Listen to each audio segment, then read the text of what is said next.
Hello, artists! Welcome back to another Art Life Conversations podcast. I'm your host, Kelly Folsom, and I'm so happy and grateful that you are here. And I'm super excited to dive into another juicy conversation with you. Okay, so today's topic is another really good one, and it is on stop marketing. Artists, stop marketing to these three people. Stop it. Just stop. Okay, so we're going to talk about these three people. Who are these three people? And why should you stop marketing to them? Okay, so stop marketing to these three people. The first person is artist. Stop marketing to other artists. Stop it. And this is really the most common thing that I see, and I've done it as well. It's artists just like looking at other artists all the time. Please stop just looking at other artists and what they're doing all the time. Stop talking to other artists all the time. Stop selling to other artists all the time. Stop marketing to other artists all the time. The artists are most likely, majority of the time, they are not your customer, okay? They are not the ones who are going to be buying your art. Okay, the only reason why you should be talking or marketing or selling to other artists is if you are serving artists, like myself, right? Okay, so if you are teaching, right? If you are coaching other artists, if you are somehow serving and helping other artists, that is the only time you should be marketing. And when I say marketing, I really mean speaking to. So when you write your emails, when you write your social media posts, so it's one thing to gain inspiration or get support from other artists, but you do not want to be writing your social media posts or writing your emails or writing your bios, let's say, from the point of view like you're talking to another artist. Okay, so you really have to try to get into the head of who would buy your paintings. Who is your potential collector? And if you already have collectors, then you really just want to be talking to them, finding out more about them. Why did they buy your painting? What is it that makes them desire a work of your art, a work of art from you?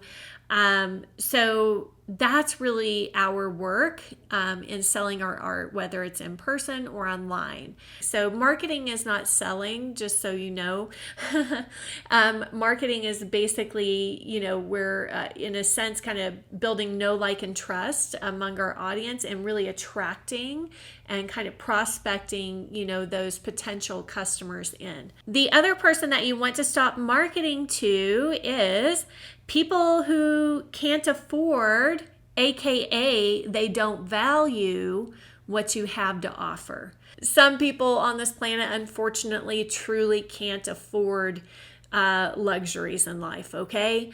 We're not all there yet on the same level, sadly, internationally throughout the entire world. And hopefully one day we will be all there collectively. But for example, here in the United States, most people who say, oh, I can't afford that, they really can afford that. It's just that they don't value it, which means that they are not your customer. Okay. So this is, if you are an artist and you're running an art business, you are not running a charity. And I have learned the hard way. Again, everything I'm talking to you guys about are mistakes that I have made, things that I have learned the hard way. So I share all of this with empathy, having been in the same position and having kind of a similar and same, kind of faulty mentality about things. So if you are an artist in business, you are not a charity case. And I have news for you, no matter how much you do for them for free, no matter how much you give them for free or for a much lowered price, they still will not value what you have to offer. You cannot give them enough stuff for free in order to convince them to buy. You cannot give them enough stuff for free in order to convince them to buy. So please, please, please stop giving so much shit away for free. Okay? Or continue, somebody says, oh, I can't afford it. And then you go, oh, well, I can give you this discount. I can give you this discount. And then I can do this for you. And you keep lowering the price until they say, okay, I can afford it now. That is not your customer. It's different if and the reason why they're not your customer is because they don't value what you have to offer enough to pay for it. Okay, and Lord knows if they ever will, maybe, but that's none of your business. If one day they decide they come to a place where they do value what you have to offer, now they're your customer and now they can be your customer. But people who value what you have to offer are willing to pay for it, and they're willing to pay what you are asking.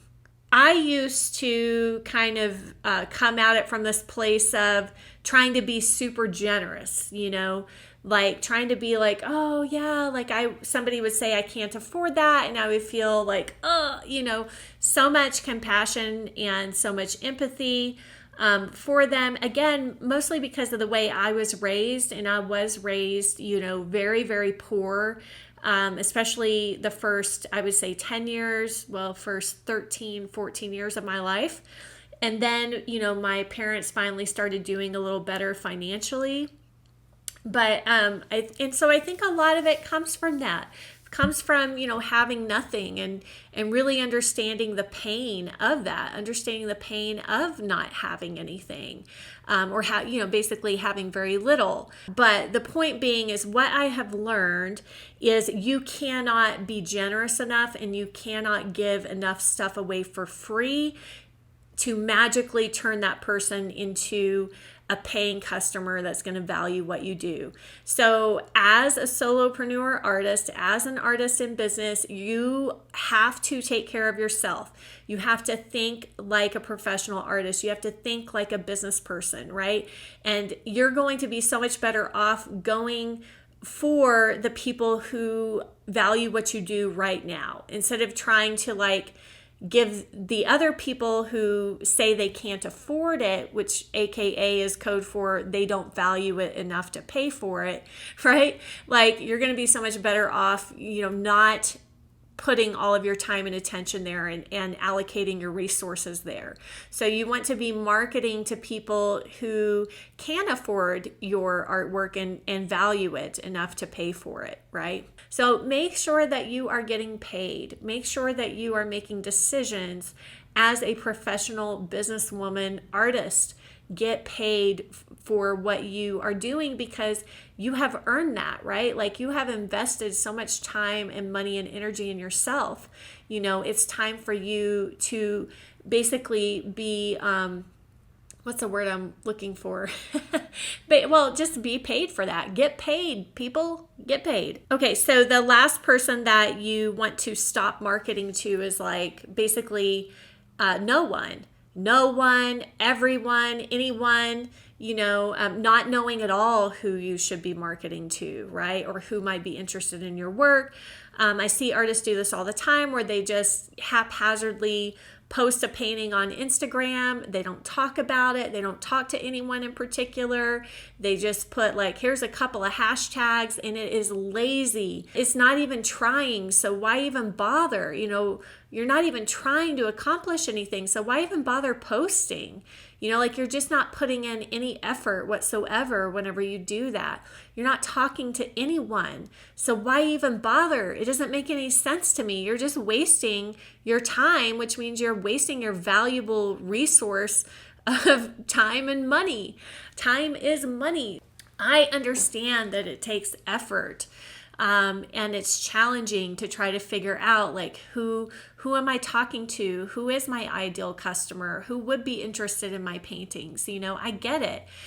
And sometimes it feels easier in that moment to go, well, I'm totally confused. I can't figure it out. So I'm just going to throw this picture up there because that's what I'm supposed to do, right? We're supposed to be marketing. That's not marketing though.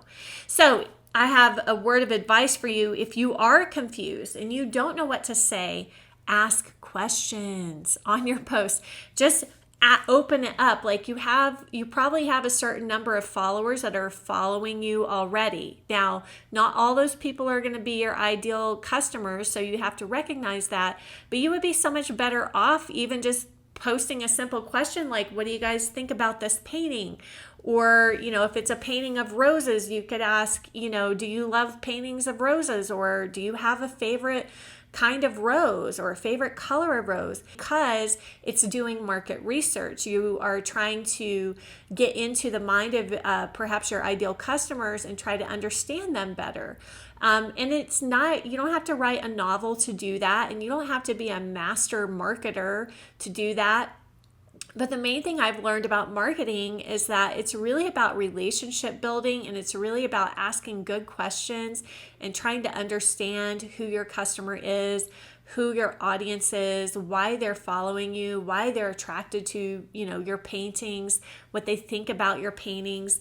So even if you yourself feel like you don't know what to say on a social media post, just get curious, bring curiosity to it and open up a dialogue, open up conversation. I mean, it's part of the reason why I call this podcast Art Life Conversations.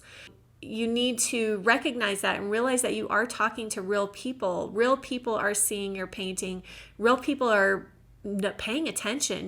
They're noticing how you post your work. They're noticing what you put in the caption. Like if they love your painting enough to stop and see what you wrote in the caption, and they don't see anything, or they just see #oil painting, who's going to care about that? You've just lost them.